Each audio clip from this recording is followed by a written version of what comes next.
Durante o 7º Fórum Nacional dos Juízes Federais Criminais, FONACRIM, um assunto que teve destaque e, claro, não poderia deixar de ser debatido é o projeto de lei do novo Código de Processo Penal. Aspectos controvertidos na visão dos tribunais, como o direito ao silêncio, a coleta do perfil genético, a função do juiz, audiências de custódia e o gerenciamento de bens apreendidos foram discutidos pelos participantes do evento. Acompanhe a reportagem. O 4º painel do FONACRIM discutiu o projeto de lei do novo Código de Processo Penal. A desembargadora federal do Tribunal Regional Federal da 4ª Região, Salís Monteiro Sanchotene, falou sobre prova no processo penal e os aspectos controvertidos na visão dos tribunais. A reforma no Código de Processo Penal, segundo a magistrada, atrapalha o trabalho do juiz em vários aspectos. O que eu li na reforma, algumas coisas vieram para piorar a sistemática que nós temos hoje.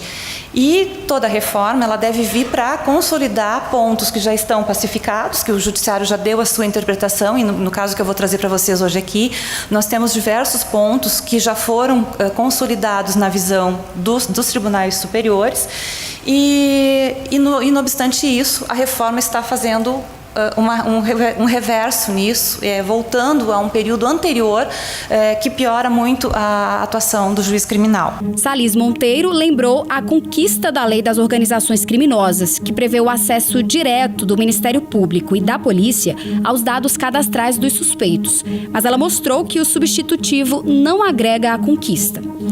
No substitutivo agora, eu achei que nós íamos evoluir, já que a Lei das Organizações Criminosas consolidou o entendimento jurisprudencial, que nós no substitutivo teríamos essa consolidação. E agora a redação vem que se admite apenas quando a liberdade do réu ou da vítima estiverem em risco. Então reduziu sobremaneira o acesso a dados cadastrais, dando a entender que fora dessas hipóteses ainda precisaria de autorização judicial para conseguir acesso a dados cadastrais. É uma total involução.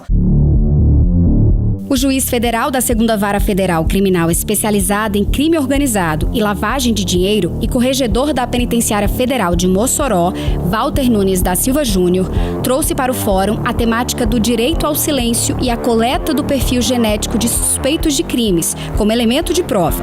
Ele mostrou a importância do banco de dados para fins investigatórios e como o Brasil não investe nessa ferramenta. O que a gente reclama bastante agora, no momento, é porque a gente não tem um banco de dados, seja de vestígios, seja em relação a pessoas identificadas. A gente tem pouco mais de 3 mil pessoas, a gente tem uma população carcerária de aí por volta de 700 mil pessoas. É inadmissível que o Brasil só tenha isso. O magistrado finalizou a palestra sugerindo a criação de uma central de custódia. Eu acho que pode até haver uma provocação, independentemente de lei, seja o Ministério da Segurança Pública, de normatizar de como deve ser feito isso no ambiente das polícias federal e civil. Eu sei que a Polícia Federal tem uma série de protocolos a respeito dessa cadeia de custódia. Independentemente disso, eu acho que a gente pode pensar não só de colocar no novo Código de Processo Penal, porque não tem, a nova técnica está sendo preparada aí sob a coordenação do nosso amigo André Prado. A gente já tem uma proposição nesse sentido, disciplinando essa cadeia de custódia. Então, eu acho que a gente pode definir aí nessa questão da identificação, preservação, do trato, quando ela sair da criação da central de custódia e quando do tráfego e da manipulação desse material genético para fins de exame em relação a um caso concreto. A juíza federal da 6ª Vara Federal Criminal do Rio de Janeiro, Ana Paula Vieira de Carvalho, também foi uma das palestrantes do fórum. Ela começou a apresentação com uma abordagem sobre a essência do juiz acusatório. Não há uma univocidade, não há uma visão única sobre o que é o modelo acusatório. Então, a gente tem que partir daquilo que é unânime. Qual é a unanimidade a respeito do modelo acusatório? Qual é a essência do modelo acusatório? O juiz não pode investigar, não é ele que faz a acusação e ele está adstrito a julgar aqueles fatos objeto da acusação e aquelas pessoas. Faz todo sentido. Então, essa é a essência do modelo acusatório. A partir dessa essência, vários modelos de sistema acusatório podem ser pensados, que vão tratar diferentemente da questão, por exemplo, abordada pelo nosso colega Rachid, que é a gestão da prova. Então, não é correto dizer que num modelo acusatório o juiz nunca pode ter a iniciativa probatória na fase judicial. Não. Esse pode ser um modelo de sistema acusatório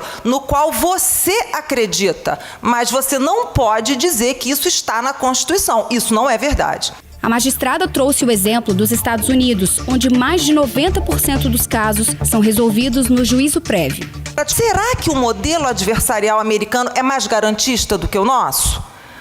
Vamos refletir sobre isso. Eu estive nos Estados Unidos há 10 anos atrás, a convite do governo americano para fazer uma visita institucional. Eu voltei de lá com a impressão de que os Estados Unidos são uma democracia pujante, com instituições que funcionam muito bem. Voltei muito bem impressionada, realmente.